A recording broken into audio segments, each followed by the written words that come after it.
न जाने मेरी बेटी किस हाल में होगी और कहाँ होगी। कहीं ऐसा तो नहीं कि वो किसी जालिम जादूगर के हाथ लग गई हो। नहीं नहीं, ऐसा नहीं हो सकता। ये मैं कहाँ आ चुकी हूँ और ये कौन सी दुनिया है? मुझे वापस जाने का रास्ता भी नहीं मालूम। अब मेरा क्या होगा?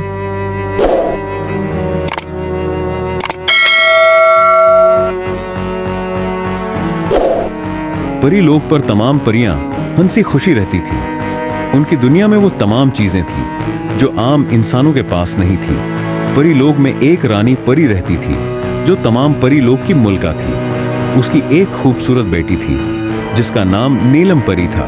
अचानक एक दिन जालिम जादूगर परी लोक पर हमला कर देता है। तमाम परियां उधर उधर अपनी जान बचाने के लिए उड़े, मगर उनमें नन्ही परी जो अभी छोटी थी वो डर के मारे उतना दूर उड़ती चली गई कि रास्ता भटक गई और इंसानों की दुनिया में पहुंच गई। ये मैं कहाँ आ चुकी हूँ और ये कौन सी दुनिया है? मुझे वापस जाने का रास्ता भी नहीं मालूम।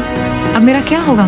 परी जो अपनी दुनिया से भटक चुकी थी परेशान थी कि वापस लौट पाएगी। उसे नदी के किनारे एक लड़का नजर आता है जो अपनी मवेशी चरा रहा होता है। परी उड़ती हुई उस लड़के के पास पहुंच जाती है। ऐ लड़के, ये कौन सी दुनिया है? लड़का जब परी को देखता है तो पहले डर जाता है, मगर फिर हिम्मत जताकर अपने कदमों पर खड़ा होता है और बोलता है, ये जादुई दुनिया नहीं है, बल्कि ये इंसानों की दुनिया है और तुम एक परी हो। यहाँ कैसे पहुंची हो? हमारी दुनिया में किसी जालिम जादूगर का हमला हो गया था। तमाम परियां डर के मारे उड़कर इधर उधर भागने लगी और मैं भी वहां से उड़ी, लेकिन बहुत दूर आ गई। इतना दूर आ गई कि यहाँ पहुंच गई। मुझे पता नहीं था कि मैं कहाँ जा रही हूँ और न जाने वहाँ क्या हो रहा होगा और क्या हुआ होगा। मेरी माँ कैसी होगी और परी लोग में तमाम परियां किस हाल में होंगी। घबराने की जरूरत नहीं है, मगर तुम बड़ा न मानो, मेरी दोस्त बन सकती हो।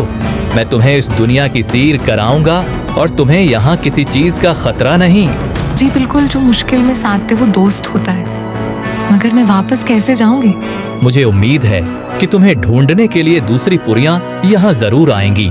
लड़का परी को सारे गांव की सैर कराता है। दूसरी तरफ परी लोक में दोबारा अमन कायम हो जाता है।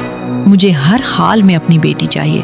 पता लगाओ कि वो कहाँ है। न जाने मेरी बेटी किस हाल में होगी और कहाँ होगी। कहीं ऐसा तो नहीं कि वो किसी जालिम जादूगर के हाथ लग गई हो। नहीं नहीं, ऐसा नहीं हो सकता। आसपास किसी दुनिया में भी नीलम परी का कुछ पता नहीं चलता, मगर एक इंसानों की दुनिया बाकी थी। मेरा हुक्म है, तुम दोनों परियां जमीन पर जाओ और मेरी बेटी को ढूंढो। मुझे उम्मीद है वो वहाँ जरूर होगी। परियां नीलम परी की खुशबू की वजह से जमीन पर वहाँ पहुँच जाती हैं, जहाँ नीलम परी और लड़का दोनों मौजूद होते हैं। आपने मुझे ढूंढने में देर क्यों कर दी? ये तो शुक्रिया अदा करना होगा इस लड़के का जिसने मुझे हौसला दिया और अपने पास महफूज रखा। परी लड़के का शुक्रिया अदा करती है और वादा करती है कि वो हर साल उसी दिन मिलने जरूर आएगी। दोनों परियां नीलम परी को लेकर वापस अपनी दुनिया में पहुंच जाती हैं। परी की माँ इसे देखकर खुश हो जाती है।